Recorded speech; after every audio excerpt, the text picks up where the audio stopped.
Valerie was just a girl living an ordinary life until one day she vanished without a trace. Friends, family, and the community were left with more questions than answers. From her last known moments and a strange relationship that came to light after her disappearance that eventually helped to solve her missing persons case, that will hopefully bring some sense of justice to Valerie's friends and family. I am speaking in the past and the present tense because this case is currently set to go to trial in April of 2024. Please remember, all people, regardless of claims, are considered innocent until proven guilty by court of law.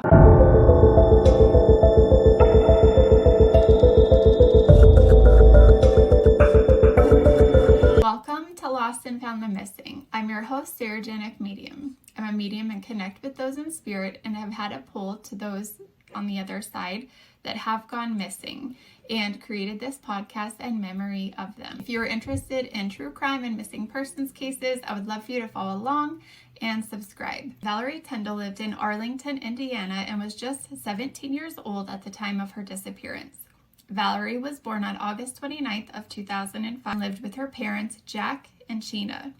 She was one of 6, having 1 brother and 4 sisters. Valerie had just finished her junior year in Rushville Consolidated High School and was due to graduate in the spring of 2024. She worked at a lawn care company for the 2 years prior to her disappearance, but also loved video games, singing, and spending time with friends and family. Valerie also loved animals and shared with everyone that it was her goal to be a veterinarian someday. And although she hadn't yet started her senior year of high school, she had already been accepted into college. Valerie Tindall was reported missing on June 8th of 2023 after no one had reported hearing from or seeing her since noon on June 7th, the day prior. Valerie worked for a neighbor, Patrick Scott, at his landscaping business, mostly mowing lawns. That afternoon on the 7th, her dad saw her leave for work in her green Honda and didn't think anything seemed off with her at all. They also know that she texted her boss Patrick around 11:25 saying,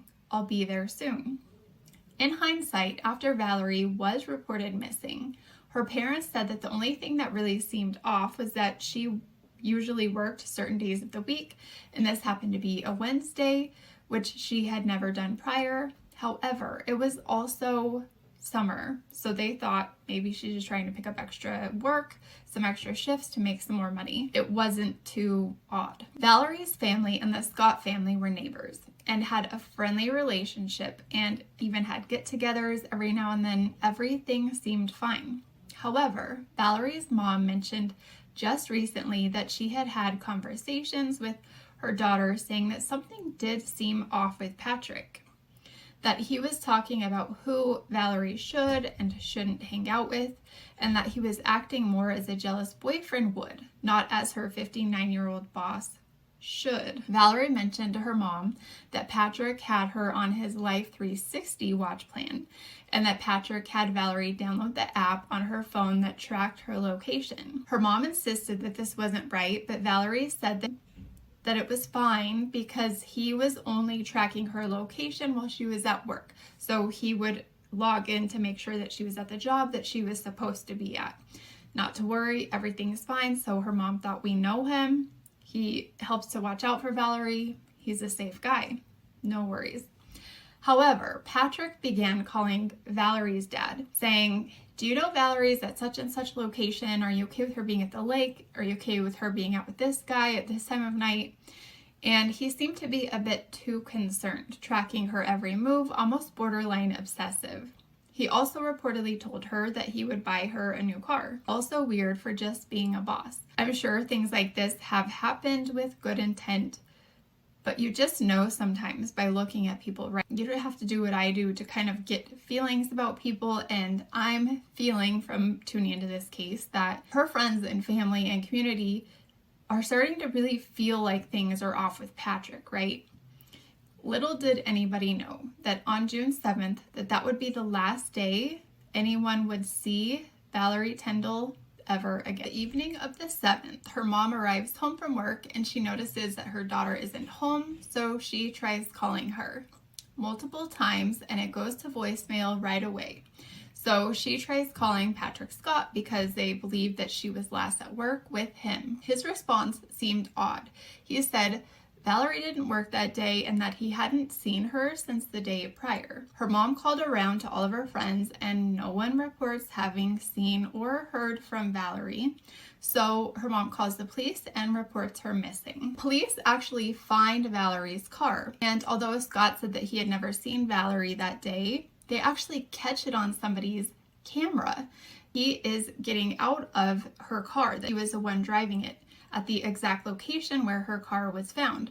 So when the police present him with this information, he changes his story and said that he actually had picked her up and they had met at South High Garden Apartments in Shelbyview, but he said that he ended up dropping her off with an unknown male in Homer, Indiana, in a blue unknown make and model car. Also suspicious. I'm not a car person and I know cars. I know enough to know that I could kind of identify the make and have more details other than some random guy and some random car, right? He also says that after that he hasn't heard from her at all, but that he decided to go back on the 7th, the day after, and move her car from the South High Gardens apartments to the Berwick apartments and actually backed her car in.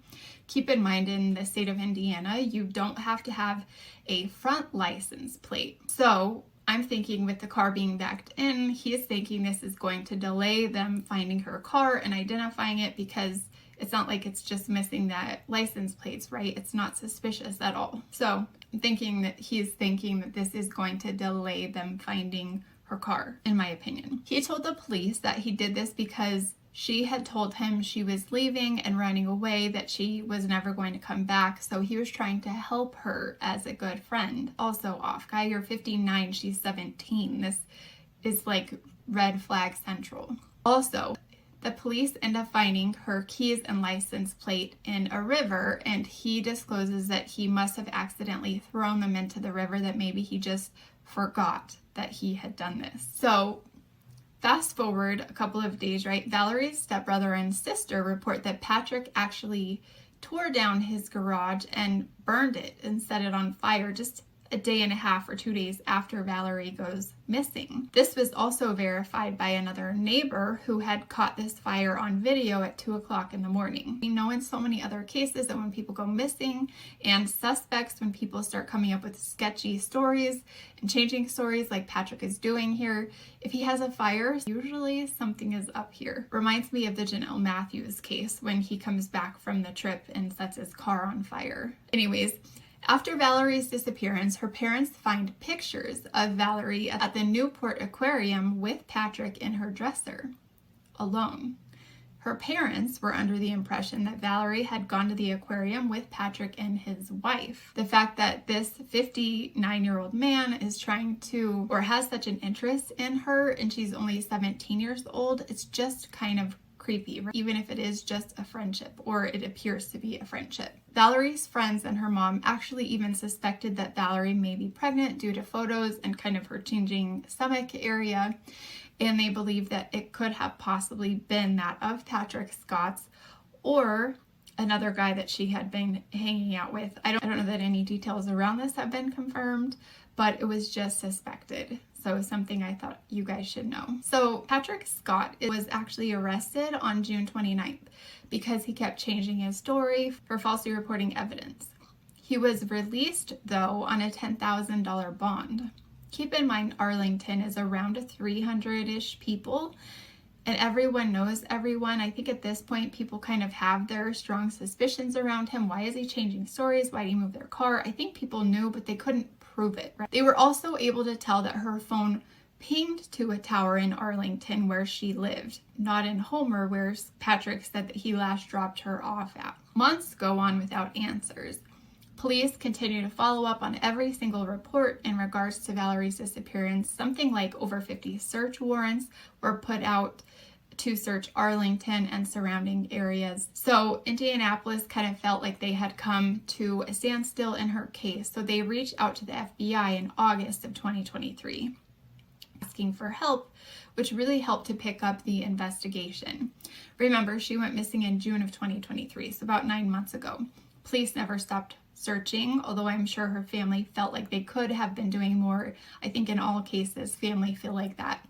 But they were looking into suspects and never really took their eye off of Patrick. The joining of Indianapolis and the FBI, they come up with cadaver dogs and detect a scent on the property behind Patrick Scott's property on October the 11th. So they actually drain a neighbor's pond. They find nothing. There is no Valerie. The scent was actually picked up by 4 different scent dogs. However, the dog's operator said the scent may have been blown in by the wind of a nearby property. So October 12th, the FBI felt that they had enough evidence to do a drone search of the area. And in this drone search, they happened to come upon a pile of rubble, cement and debris in Patrick Scott's backyard, so they actually reach out to get a search warrant to search both of his properties. The main area that they were going to focus on was this large pile of debris. So due to court and legal processes, this search wasn't able to be carried out until November 28th of 2023. There was a good month plus waiting period, which is extremely disheartening, I'm sure, for Valerie's family. Well, on November 28th, the 6-month-long search came to a heartbreaking end. They first found a homemade box under the debris that they found was filled with VHS tapes. Very creepy. Who buries old movies? I'm sure it's safe to say that there is something on these that we don't want to know about. They continue to dig and run into a second box that held the remains of a female wearing bright orange nail polish. The same bright orange nail polish that Valerie had been seen wearing on her social media posts and identified through her friends and family to have been wearing. Police believe that they had found Valerie Tindall's body in Patrick Scott's backyard, just over 100 yards or so-ish from her home. In the rubble from the garage that Valerie's siblings and neighbor said that they spotted Patrick burning down at 2 a.m. just 2 days after Valerie had gone missing. So after this finding, Patrick Scott was arrested the following week, just the first week of December of 2023, so 2 months ago. The family reports being absolutely disgusted at how they thought this man was actually helping their daughter, being a leader for their daughter. I can only imagine. They said that he was over at their house, always consoling them, saying, "Don't worry, your daughter is going to be home. She's safe. You're stressing out. You're being too paranoid." He just completely BS them. So after his arrest, he admitted to killing her that day on June, but said that he did so because he felt she was trying to come on to him. He said that he tried pushing her away and that she was trying to blackmail him, saying that she was demanding a red convertible and that he said he could only buy her a cheaper car. But he said that she had said she would threaten him and tell people that it was him coming on to her. And it's like, come on, you are 59 years old. She is 17 years old. You're a grown man. And he seems so dry in these interview documents. He had no remorse at all. If he was innocent, he would have nothing to fear, right? He said that he strangled her with his belt and put it back on and continued to wear it. It seems like such no respect for her whatsoever. If she was pregnant, was this also possibly to cover that up? Who knows? Like I said, they still haven't confirmed this or not. And also what was in those videos and all that paperwork that was buried with her. I'm sure there's lots of strange, really odd, gross things that could still come out. I know it'll be really telling to see what else comes out in the next few months as we move forward towards her trial. I saw that even though he even admitted taking her life, he still pleaded not guilty, which seems really odd because he didn't use a guilty by plea of insanity. So I'm not sure what their game plan is. While we still don't have all of the answers, please remember that they are still likely investigating some things in this case as it is so new. Also, if you have any additional information on Valerie or Patrick Scott, I will post the number below to get a hold of the local police department to make sure that that gets reported. My heart goes out to Valerie's friends and family and hope that they truly get the justice for Valerie that she so deserves. I know that I'll be following along in this case. Thank you so much for following along with us on Valerie Tindall's missing persons story. I would love for you to hit the like and subscribe button to Lost and Found the Missing for more missing persons and true crime content. I would love to know your thoughts around her case and would love to hear if you have anything else that I may have left out. Also, if you have any other cases that you would like for me to cover, feel free to message me or leave a comment below. Remember to stay safe out there and look out for one another. Until next time, Sarah J.